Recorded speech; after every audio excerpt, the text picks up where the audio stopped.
when you talk about this team and they're going at their best, if they went to the playoffs and figured out a little bit of discipline, I don't see the difference in how LaMelo Ball plays and how SGA plays, besides some discipline and saying, this the shot I want here, this is the shot I want here, I'm not gonna take a chance here, I'm not gonna take a chance here. When you're talking about gifted, talent-wise, LaMelo's also 6'6", 6'7". I wouldn't want to deal with that.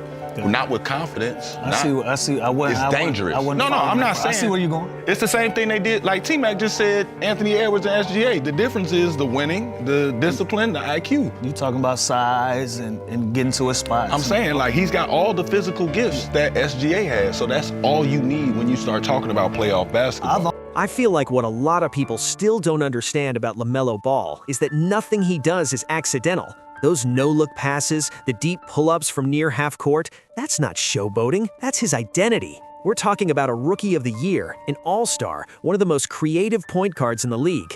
Even with injuries and tough seasons for the Charlotte Hornets, he remains the center of everything that happens offensively. Take a look at this. LaMelo's got BC in front of him.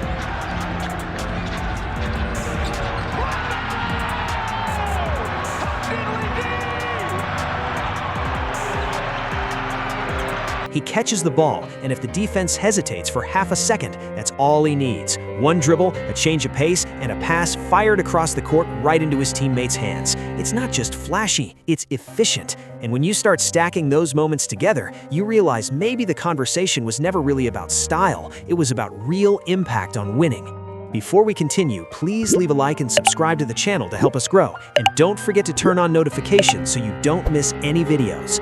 When LaMelo Ball arrived in the NBA with the Charlotte Hornets, a lot of people were already waiting for him to fail. The narrative was loud. That loose, almost street ball-inspired style wouldn't lead to wins at the highest level. The no-look passes, the deep pull-ups from near half-court, the unorthodox shooting form, critics labeled it risky, inefficient, even reckless. To them, it looked like entertainment first and structured basketball second. There was this belief that once the game slowed down, once defenses got smarter and stronger, all of that creativity would collapse under pressure. But if you were really watching, not just the highlights, not just the misses, you could see something deeper. It wasn't random, it wasn't chaotic, it was calculated in a way that doesn't always look traditional. LaMelo wasn't out there trying to put on a show. He was reading angles before they opened, spotting rotations before they formed, and manipulating defenders with tempo instead of brute force. What looked flashy to some was actually anticipation at a high level. What looked risky was often just confidence backed by feel. There's a difference between playing wild and playing free. LaMelo plays free.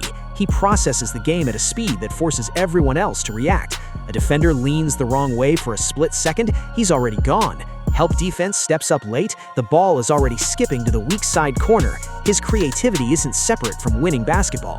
It's the engine that drives it. And once his teammates started understanding his rhythm, the entire offense began to breathe differently. The truth is, some players have to adjust their identity to fit the league. With LaMelo, it slowly became clear that the league might have to adjust to him. Because when you strip away the aesthetics and focus on the impact, you realize it was never about flash, it was about vision, pace, and the rare ability to see the game one beat ahead of everyone else on the floor. And then the wins started to pile up. What once looked like a young team still searching for direction suddenly found its rhythm, and Charlotte went on an impressive run that forced the league to pay attention. The energy shifted, the confidence grew. Possessions no longer felt experimental, they felt sharp, intentional, dangerous. The offense began producing historic-level efficiency, the kind of numbers that don't just look good on a broadcast graphic, but actually translate into control of games from start to finish. As that stretch continued, the starting lineup began posting elite net ratings, right up there with the best five-man units in the league. That's when the conversation started to change. It wasn't about flair anymore, it was about production. With LaMelo orchestrating, the floor looked wider, the pace looked smoother, and teammates seemed to move with more certainty. Everyone knew the ball could find them at any second, in any window, from any angle. That belief changes how a team plays. Take a look at this. Hornets lead by 14. They've led by as many as 24. Another alley-oop. This one to Miles. Oh, LaMelo played it. Fast break opportunity. LaMelo pushes the tempo. Defenders scramble back, unsure whether to step up or protect the rim. He rises slightly as if he's about to launch a deep three, freezing the defense for just a heartbeat, then whips a laser to the corner. 3 points. It's not just a pretty assist for the highlight reel, it's precision, it's manipulation. It's understanding exactly how to bend a defense until it snaps. That's the part people missed early on. His creativity isn't separate from structure, it fuels it. The entire system starts to orbit around his vision. Shooters stay spaced, cutters stay alert, bigs roll harder because they trust the pass is coming. What looks spontaneous is actually controlled chaos, and when it's working, it's devastating.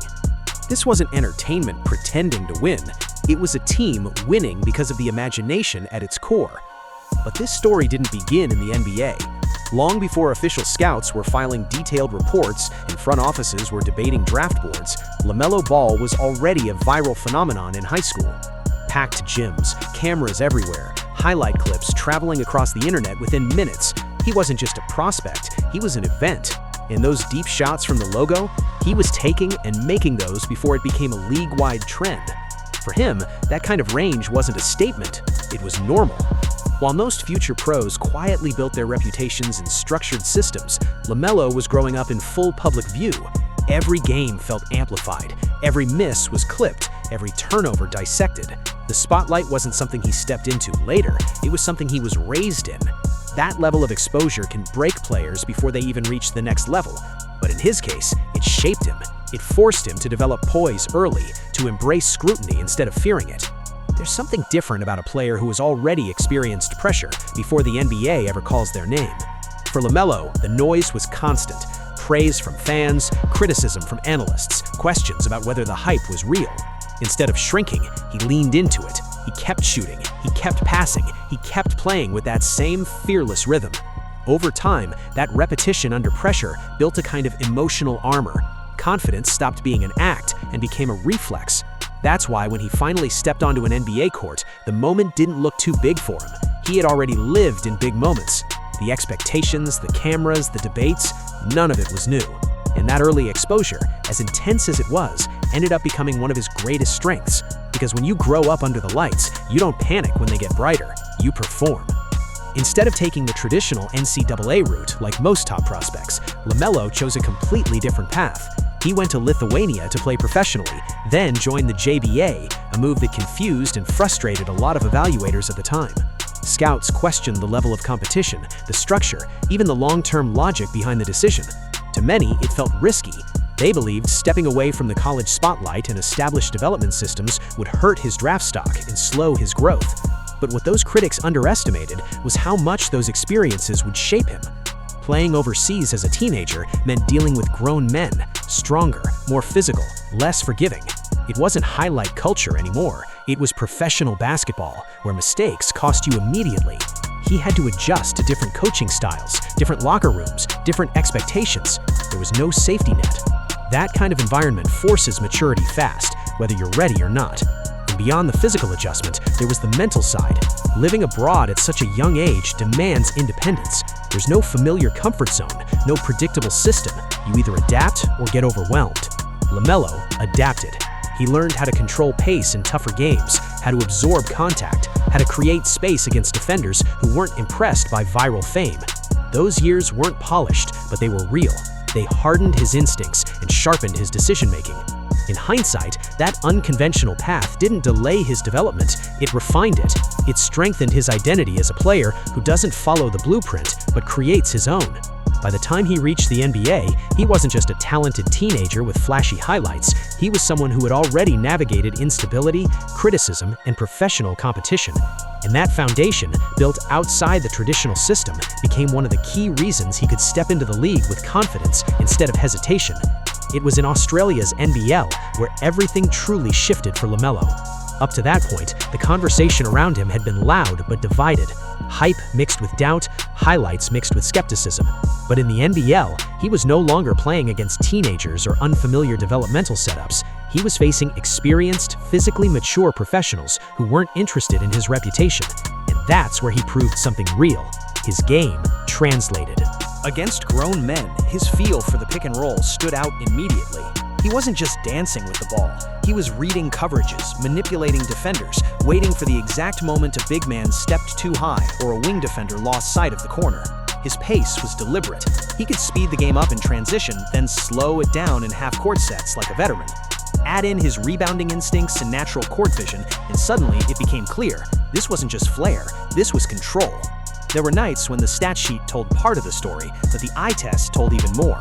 You could see teammates beginning to trust him. You could see coaches allowing him more responsibility. He wasn't surviving in that league. He was commanding stretches of it. And when a teenage guard can step into a professional environment and dictate tempo against experienced players, that changes how evaluators see him. That's when his draft stock truly took off. He went from being labeled an unconventional gamble to being projected near the top of his class. The narrative didn't flip overnight, but it began to lean in a different direction.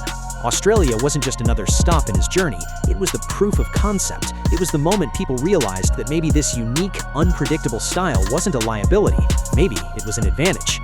LaMelo's NBA debut was nothing short of spectacular. He burst onto the scene, capturing Rookie of the Year honors and quickly earning his first All-Star selection. Fans and analysts alike were captivated by his style, the no-look passes, the deep pull-ups, the sense that he could see the game a step ahead of everyone else. It felt like he had arrived not just as a prospect, but as a player ready to redefine what a modern point guard could be. Charlotte had found a genuine centerpiece for the franchise, and for a while it seemed like nothing could slow him down. But then the injuries started, and they were brutal. Ankles, knees, stretches of time sidelined, periods that stripped him away from the rhythm of the game he thrived in. The highs of his early success were interrupted by long stretches of frustration, rehab, and uncertainty. For a player whose creativity depends so much on confidence and court feel, each absence carried a cost, and as the minutes disappeared, the conversations in media rooms and fan forums began to shift. Suddenly, the skepticism returned, this time with sharper edges. Questions about his style weren't just aesthetic anymore, they were practical. Can this flashy, high-risk approach survive the grind of an 82-game season? Can a team really build a winning culture around a player who might be sidelined for chunks of it? Durability became the headline. Analysts debated whether his brilliance could be sustained over time or if it would become a tantalizing what-could-have-been story. What made it worse was that the pressure to perform didn't disappear during these absences. Every time he returned, expectations were higher. Every misstep or quiet game fueled the critics. His style, once celebrated for its ingenuity, was now scrutinized for sustainability. The debate had evolved from how talented is he to can this talent endure? And for a player like LaMelo, whose value is as much in his vision and instinct as in his stats, proving durability became as important as scoring or assists. In the 2025-26 season, the Hornets decided it was time to change the approach completely. They became smarter with his minutes, implementing load management that wasn't just about rest, but about keeping him in rhythm and on the court when it mattered most. Strategic variations between starting and coming off the bench were introduced, designed to maximize both his impact and his health. Every decision was intentional. The message was clear. LaMelo's availability and longevity were now the top priority, and everything else revolved around that. With consistent minutes and a managed schedule, the results were immediate. The energy he brings, the way he controls the flow of the game, returned in full force. It wasn't just scoring, it was command. He dictated pace, created opportunities, and pulled the team along with him. You could see it on both ends of the court. The offense became smoother, the spacing cleaner, and the Hornets suddenly looked like a team that could impose its will rather than react to opponents. The difference was night and day from previous seasons, plagued by stops and starts. Take a look at this. He slows the game down, signals a screen, manipulates the defense into a switch, then patiently attacks the mismatch with surgical precision. The movement is subtle, almost imperceptible to casual viewers, but every step is calculated. This isn't improvisation for flair. This is absolute command over tempo, controlling every possession in a way that allows his teammates to thrive. That's the kind of basketball intelligence that separates good players from transcendent ones. What became clear is that continuity is everything for LaMelo. When he's on the floor consistently and healthy, the Hornets' offense doesn't just function, it flourishes. Every decision, every pass, every pull-up feels intentional. And with this kind of structure supporting him, his creativity can shine without compromise, transforming the team's identity and making Charlotte a genuine contender whenever he's at full strength. With LaMelo leading the way and a core of young talent around him, Newpel, Miller, Bridges, Diabate, Charlotte's primary lineup began posting elite net rating numbers, surpassing many of the league's top 5-man units. The results weren't just statistics on paper, they reflected real dominance on both ends of the floor. Spacing improved, rotations became sharper, and the team flowed with a rhythm that seemed almost impossible to disrupt. LaMelo wasn't just another player in the system, he was the engine, and everything ran through him in a way that elevated everyone else on the court. And that's when the narrative starts to shift. The question isn't anymore whether his style can translate into wins. That had been answered on the scoreboard. The real question becomes, how do defenses survive him for an entire 48-minute game?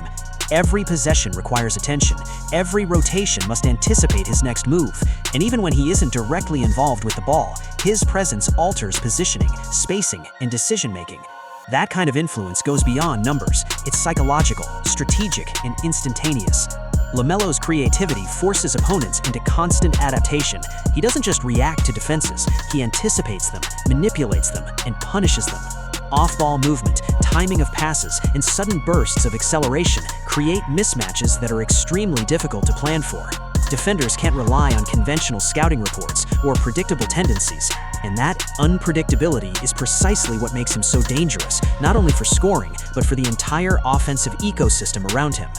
The truth is, maybe it was never really about LaMelo adapting to the NBA. Maybe it's the league that's still figuring out how to handle an offensive engine that doesn't operate like anyone else. He's setting the tempo, dictating the spacing, and forcing the entire floor to adjust in ways that few players ever do.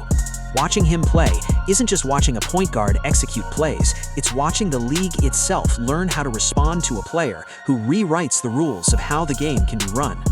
Hey, if you enjoyed this documentary about LaMelo Ball, leave a like, subscribe, and share the video with more people. That way, YouTube knows you liked it and can show it to a wider audience. These videos, especially the long ones, take a lot of time to make, and your support is really important to help us grow. Thanks for watching. Go ahead and click on one of our videos up here to keep following us. See you next time.